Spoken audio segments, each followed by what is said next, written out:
బీహార్ దివంగత మాజీ ముఖ్యమంత్రి జన్నాయక్ మాన్యశ్రీ కర్పూరి టాగర్కు భారతరత్న ప్రకటించిన సందర్భంగా నవనిర్మాణ సేన వ్యవస్థాపకులు తాళ్లూరు రాము ఆధ్వర్యంలో నెల్లూరు టౌన్ హాల్ రీడింగ్ రూమ్లో అభినందన సభ ఏర్పాటు చేశారు. ఠాగూర్ చిత్రపటానికి పూలమాల వేసి ఘన నివాళులర్పించారు. ఈ సందర్భంగా తాళ్లూరు రాము, ఆర్కెడ్ కుమార్ తదితరులు మాట్లాడుతూ బడుగు బలహీన వర్గాల సంక్షేమం కోసం పాటుపడిన ఠాగూర్కు భారతరత్న ప్రకటించిన కేంద్ర ప్రభుత్వానికి ధన్యవాదాలు తెలిపారు. అనే ఉద్దేశంతో మనం బీసీలను ఆగదొక్కాలనే ఉద్దేశంతో కులగణన ఇప్పటి వరకు చేయలేదు. రీసెంట్ ఒక్కసారి తలుచుకుంటే ఈ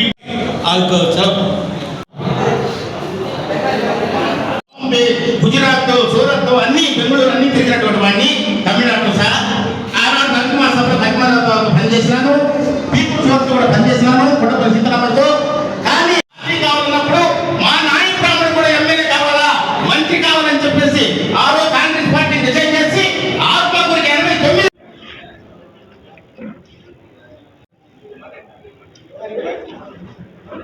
నమస్కారం. ఈరోజు నవనిర్మాణ సేన ఆధ్వర్యంలో Nellore town hall reading room నందు మాన్యశ్రీ బడుగు బలహీన వర్గాలకి అందరికీ ఆదర్శమైనటువంటి బీహార్ మాజీ ముఖ్యమంత్రి శ్రీ కర్పూరి ఠాగూర్ గారికి కేంద్ర ప్రభుత్వం భారత రత్న అవార్డుతో ఆయన్ని ఇంతకాలానికి ఆయన చనిపోయి 30 సంవత్సరాలు అయినప్పటికీ కూడా ఆయన గుర్తుపెట్టుకొని ఆయన యొక్క గొప్పతనాన్ని గుర్తించి ఈరోజు భారత రత్న అవార్డు ప్రతిష్టాత్మకమైనటువంటి అవార్డుని ఆయనకి అందించడం ఈరోజు యావత్ భారతదేశం అంతా కూడా బీసీలందరూ కూడా ఒక పండుగలాగా ఈరోజు చేసుకుంటూ ఉన్నారు. అదేవిధంగా కర్పూరి ఠాగూర్ పేరు మీదట ఒక పోస్టల్ స్టాంపు విడుదల చేశారు. ఇటీవల కాలంలో ఒక 100 రూపాయల నాణ్యం కూడా విడుదల చేయడం జరిగింది. ఇంత గుర్తింపు పొందినటువంటి మా కర్పూరి ఠాగూర్ యొక్క గొప్పతనాన్ని, ఆయన యొక్క ఘనతని ఈరోజు నగరంలో ఉండే బీసీలందరితో ఈరోజు పంచుకోవడానికి ఒక అభినందన సభలాగా ఈరోజు ఏర్పాటు చేయడం జరిగింది. ఈ కార్యక్రమానికి నాయ బ్రాహ్మణ ఉద్యోగ సంఘాల నుంచి కానీ, నాయ బ్రాహ్మణ సంఘాల నుంచి కానీ, అన్ని బీసీ కులాల నుంచి బీసీ పెద్దలు, బీసీ అధ్యక్షులు అందరూ కూడా ఈరోజు వచ్చేసి భారీ ఎత్తున ఆయనకి నివాళులర్పించి మద్దతు పలకడం జరిగింది. ఈరోజు ఈ వాతావరణం చూస్తుంటే బీసీలందరూ కూడా ఒక ఐకమత్యంగా ఉన్నారని చెప్పనేసి ఇది ఒక రాజకీయ నాయకులకి అందరికీ కూడా ఒక హెచ్చరికలాగా కూడా ఉంటుందని చెప్పని కూడా అందరూ కూడా ఈరోజు చెప్పడం జరిగింది.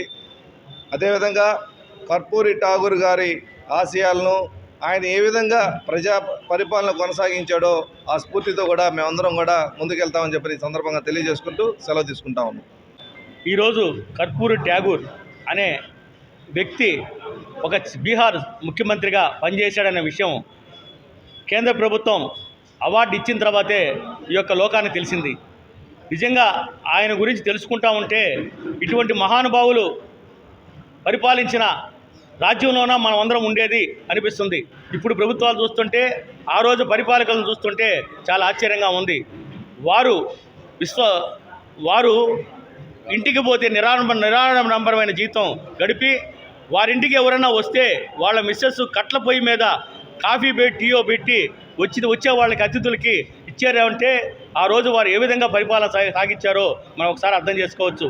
నవనిర్మాణ సేవా అధ్యక్షులైనటువంటి కుమార్ గారు, అదేవిధంగా తాళ్లూరు రాము గారు ఈ యొక్క కార్యక్రమాన్ని భుజస్కంధాల మీద వేసుకొని నెల్లూరు పట్టణంలో అందరికీ తెలియాలా ఆయన యొక్క సేవలను ఉద్దేశంతో ఈ కార్యక్రమాన్ని టౌన్ హాల్లో ఏర్పాటు చేసేదానికి వాళ్ళిద్దరికి కూడా అభినందిస్తూ, ఇటువంటి కర్పూరి ఠాగూర్ లాంటి వాళ్ళు ఈరోజు ఈ యొక్క సమాజంలో ఇప్పుడు ప్రపంచంలో ఉంటే ఎంత బాగుంటుందో అనుకుంటున్నాం. ఇప్పుడు మనకి గమనిస్తూ ఉన్నారు అందరూ భారతరత్న బిరుదు నాకు ఇవ్వండి, మా వాళ్ళకి ఇవ్వండి అని.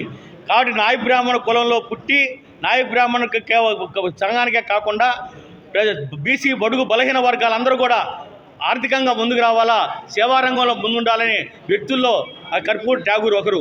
అటువంటి కర్పూరి ఠాగూర్కి ఈరోజు నరేంద్ర మోడీ గారి కేంద్ర ప్రభుత్వంలో ఆయనకి భారతరత్న అవార్డు ఇవ్వడం నిజంగా సంతోషదాయకం. మా నాయ బ్రాహ్మణ సోదరులందరికీ కూడా చాలా సంతోషంగా ఉంది. అదేవిధంగా ఈ యొక్క కార్యక్రమానికి పిలవడంతో వచ్చినటువంటి శ్రీహరి గారికి, నెల్లూరు జిల్లా బీసీ సంఘం అధ్యక్షులు, అదేవిధంగా మీ ఎమ్మెల్సీ కాకపోయినా ఎమ్మెల్సీగా ఊహించుకునే మా మాలకొండయ్య గారికి, అదేవిధంగా మా యొక్క జిల్లా సెక్రటరీ వెంకటేశ్వర గారికి, అదేవిధంగా కుమార్ గారికి, రాము గారికి, ఇక్కడ విచ్చేసిన పెద్దలందరికీ కూడా పేరు పేరున ధన్యవాదాలు తెలుసుకుంటూ ముగిస్తున్నాం. Thank you.